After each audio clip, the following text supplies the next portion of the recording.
Good day kabayan! Ako po si Cheryl and welcome to my vlog. So for today's video, we're gonna talk about the essential things that you need to do very first thing that you got here in Canada. Well, I'm in Ontario, so I'm gonna share po sa inyo yung mga essential things that you guys need to do. Number one, be settled sa housing or kung saan po yung pagtitirahan nyo. I know when you applied before, alam ko it's one of the requirements ng Canadian government to make sure na meron kayong titirahan once you get here in Canada. So, ang advice ko lang yung tip, just make sure po yung address na ilalagay nyo or yung titirahan nyo, make sure na hindi siya pabago-bago kasi may mga mail din kasi na marireceive nyo and you just wanna make sure na lahat ng mail na yon matatanggap nyo and hindi siya mapupunta sa ibang address, okay? Number two, set up your communication. What it means is make sure po na nag-create po kayo ng Canadian email account. Alam ko po pag Yahoo, di ba? Yahoo.ph if it's galing from Philippines. And just make sure that when you get here, try to get the Yahoo.ca or Gmail account. Kasi nga po, what I've realized too from the past, yung mga email, hindi siya agad nare-receive or minsan nagkakaroon ng complications and stuff. So just make sure na you have a Canadian email account. Number two is the Canadian phone line. So hindi ko naman po sinabi na kumuha agad tayo ng phone. Meron naman po mga prepaid na for the meantime, pwede nyo pong gamitin.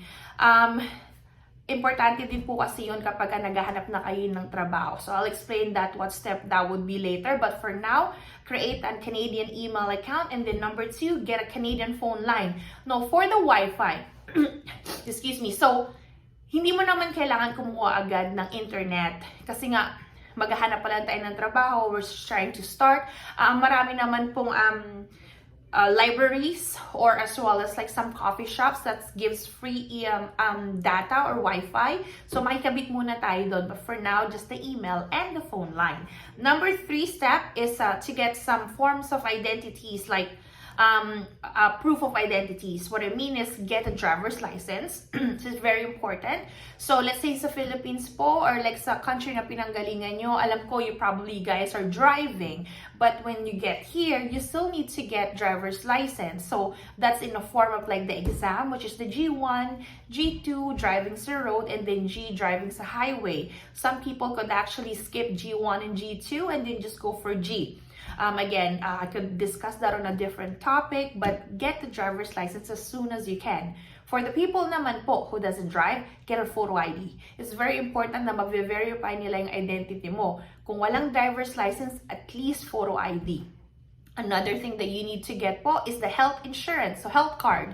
Para knock on wood, magkaroon po tayo ng sakit, you know, we could actually get a little bit help from the government. And then, of course, get your SIN as soon as possible because you will need it for your job, which is actually gonna be on the later step. But for the next step, which step 4, is get your Canadian bank account. Okay, so kailangan nyo po ng SIN when you're getting Canadian bank account and as well as you're applying for a job. So it's important na as soon as you get here, I believe first 2 weeks pa nga lang as per the government, you actually need to get the SIN, okay? If it's possible po, please do get a credit card. So here in Canada, very big po tayo sa credit history. So there's TransUnion and Equifax, which again, I can explain in the next videos.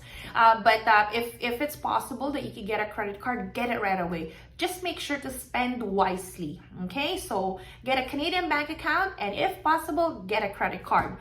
So number 5 or 5th step, get a job. But before you even seek one thing, the very first thing that you gotta do is rewrite your resume. So yung mga bio data po from Philippines that even has a picture, hindi po nila kailangan yan. They don't really care about the pleasing personality. Well, they gotta make sure that you're a people person and good in customer service, but they don't need to see yung facial features natin, okay? What they care more is your experience. They prefer people, of course, that has Canadian background. But again, since we just got here, wala pa po tayong experience. But one thing I'm gonna tell you, because I used to hire people too before, just make sure that what you're applying, you do have a background.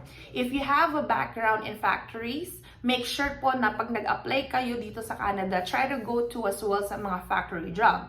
Kung meron po kayong background sa sales back home, then make sure na yung applyan mo is related to sales. So pag in-applyan mo yung job na yon, you have a faster, you have a leverage in getting in, right? So remember, hindi naman po nila kailangan ng tao na marami ng experience. What they also need is someone that they could train and someone that's gonna stay in the business. Okay? And then lastly, number 6 is actually make connection. So the easiest way for you to do that is actually, social media.